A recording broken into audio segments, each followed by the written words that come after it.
বাড়িতে থাকা কয়েকটা জিনিস দিয়ে সন্ধ্যা টিফিনের জন্য একদম টেস্টি মজাদার একটি রেসিপি আপনাদের সঙ্গে শেয়ার করব। নমস্কার বন্ধুরা, কাজল ভিলেজ কিচেনে সকলকে স্বাগত জানাই। রোজকার মতো আজও রান্নাঘরে চলে এলাম। আজকের রেসিপি প্রথম থেকে লাস্ট পর্যন্ত দেখতে থাকুন, আশা করছি ভীষণ ভালো লাগবে। তো চলুন তাহলে শুরু করা যাক।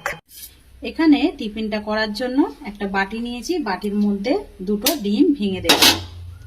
আমি এখানে দুটো ডিমের ব্যবহার করছি, তোমরা চাইলে এখানে কম বেশি ডিম নিতে পারো।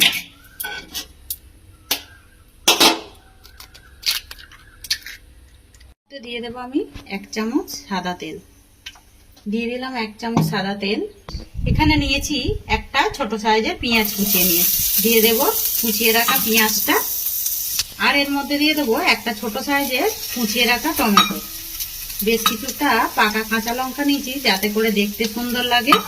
দিয়ে দিলাম কাঁচা লঙ্কা, দিয়ে হালকা একটু নাড়াচাড়া করে নেব যাতে করে কাঁচা গন্ধটা চলে যায়, একটু নরম হয়ে যায়। হালকা একটু নাড়াচাড়া করে নিলাম, এর কাঁচা গন্ধটাও চলে গেছে আর একদম টমেটো পেঁয়াজটা নরমও হয়ে গেছে। এবারে আমি গ্যাসটাকে অফ করে দেব। এইদিকে দুটো ডিম ভেঙে নিয়েছিলাম, ডিমের মধ্যে দিয়ে দেব সামান্য একটু লবণ, আমি এখন অল্প করেই দিচ্ছি, আর দেব একটু গোলমরিচ গুঁড়ো, দিয়ে ডিমটাকে খুব ভালো করে ফেটে নিতে হবে। ডিমটাকে খুব ভালো করে কাঁটা চামচ দিয়ে আমি ফেটে নিলাম। এবারে এখানে দিয়ে দেবো আমি একটা এইভাবে বড় গেটারের সাহায্যে গেট করে নিয়েছি একটা বেশ বড় সাইজের আলু। আমি এই সারা সপ্তাহ জুড়ে আলুর টিফিন আর ডিমের টিফিন অনেক রকমই করেছি, তোমরা চাইলে কিন্তু দেখে নিতে পারো। এবারে ডিমের সঙ্গে আলুটাকে খুব ভালো করে এইভাবে মিশিয়ে নেব।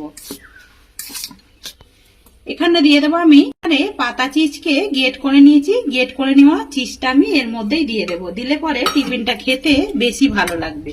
আর দেব আবার আমি অল্প করে একটু গোলমরিচ গুঁড়ো, ওই হাফ চামচের মতো দিয়ে দিলাম গোলমরিচ গুঁড়ো। এবারে দেবো এখানে স্বাদ মতো ধনে পাতা, ধনে পাতাটা দেবে তাহলে খেতে ভীষণ ভালো লাগবে। এবারে দেবো আমি স্বাদ মতো লবণ বা মাপ মতো লবণ, দিয়ে দিলাম লবণ। চিজের মধ্যে কিন্তু লবণ থাকে, আর এখানে পেঁয়াজ আর টমেটোটা যে ভেজে রেখেছিলাম এইটাকেও আমি এর মধ্যে দিয়ে দেব। এবারে 2 চামচ আমি এখানে কর্নফ্লাওয়ার দিয়ে দেব, তোমরা চাইলে এখানে ময়দাও ব্যবহার করতে পারো। দিয়ে দিলাম 2 চামচ ভরে ভরে কর্নফ্লাওয়ার, দিয়ে সমস্ত উপকরণগুলোকে ডিমের সঙ্গে খুব ভালো করে এইভাবে মিশিয়ে নিতে হবে। উপকরণ দিয়ে খুব ভালো করে আমি এইভাবে মাখিয়ে নিয়েছি, এইভাবেই সুন্দর করে মাখিয়ে নিতে হবে কর্নফ্লাওয়ার দিয়ে। আর যদি তোমাদের মনে হয় একটা ডিম দেবে বা ডিম দেবে না, তাহলেও কিন্তু এই টিফিনটা করতে পারবে। তার জায়গায় কিন্তু এখানে সুজি দিতে হবে যাতে খুব সহজেই টিফিনটা উঠে আসে। আমি 4টে ছোট ছোট বাটি নিয়েছি, আজকে টিফিনগুলোকে বাটির মধ্যেই করব। এর মধ্যে হালকা করে একটু সাদা তেল ব্রাশ করে দিচ্ছি যাতে খুব সহজেই টিফিনগুলো উঠে আসে। সমস্ত বাটির গায়ে আমি সুন্দর করে তেল ব্রাশ করে দিয়েছি। এখানে যে গোলাটা গুলেছি ডিমের মিশ্রণ দিয়ে, এখানে একটা হাতা নিয়েছি।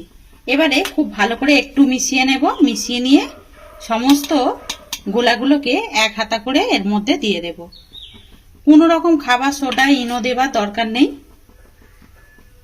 এইভাবে সমস্তর গায়ে দিয়ে দেব। বাটিগুলোকে এইভাবে একটু ঝাঁকিয়ে দেব যাতে করে একটু সুন্দরভাবে সেট হয়ে যায়। আমি যেহেতু এর মধ্যে চিজ দিয়েছি খেতে ভালো লাগার জন্য, একদম নতুন রেসিপি। আপনাদের কিরকম লাগলো অতি অবশ্য কমেন্ট করে জানাবেন। ওপর থেকে আমি আরো একটা পাতা চিজকে এইভাবে আমি টুকরো করে নিয়েছি, তো এই টুকরো করা চিজগুলোকে এর উপর থেকে আমি আবারও এইভাবে দিয়ে দেব যাতে করে দেখতেও সুন্দর লাগে, টিফিনটা খেতে তো আরো বেশি সুন্দর লাগবে। তা আমি দেখো স্টিলের বাটি কাঁচের বাটি দুটোই নিয়েছি, তোমরা তোমাদের পছন্দ মতো করে স্টিলের বাটিতেও করতে পারো অথবা কাঁচের বাটিতেও তোমরা কিন্তু করতে পারো, তাই জন্যই দুটো করে বাটি নিয়ে নিয়েছি। এখানে এবারে একটা করে আমি টমেটো দিয়ে দেবো যাতে করে দেখতে আরো বেশি সুন্দর লাগে। যখন টিফিনটা নামাবো তখন কিন্তু খেতে ভীষণই মজাদার হবে। তো সমস্তর মধ্যে একটা করে আমি দিয়ে দিলাম এখানে টমেটো কোঁচানো, আর দিয়ে দেবো এখানে একটু ধনে পাতা। সমস্তর গায়ে অল্প অল্প করে এইভাবে দিয়ে দেবো ধনে পাতা কোঁচানো। সমস্ত বাটির গায়ে আমি সুন্দর করে ধনে পাতা দিয়ে দিয়েছি।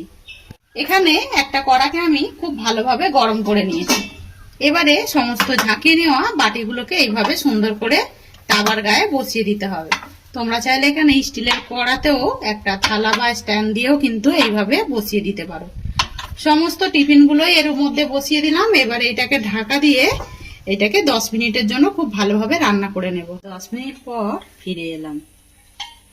তো কতটা সুন্দরভাবে টিফিনগুলো হয়েছে দেখুন, একদম ধার থেকে কিন্তু বেশ ছেড়ে এসছে, একটা সুন্দর রঙও এসেছে, দেখতে কিন্তু ভীষণই দারুণ হয়েছে। সমস্ত টিফিনগুলোকেই আমি একটা থালার মধ্যে সাজিয়ে নিয়েছি, আর কতটা দেখতে সুন্দর হয়েছে দেখুন। আর এইগুলো কিন্তু খুব সহজেই টিফিনগুলো এইভাবে ঠান্ডা হলে ছেড়ে আসবে। তো আজকের রেসিপি আপনাদের কিরকম লাগলো অতি অবশ্যই কমেন্ট করে জানাবেন। যদি রেসিপিটি ভালো লেগে থাকে একটা লাইক করে দিয়ে এইভাবে আমার পাশে থাকবেন, আমাকে সাপোর্ট করবেন। আমার এরকম নিত্য নতুন রান্নার জন্য পাশে থাকা বেল আইকনটি প্রেস করবেন। সবাই ভালো থাকবেন, সুস্থ থাকবেন, ধন্যবাদ।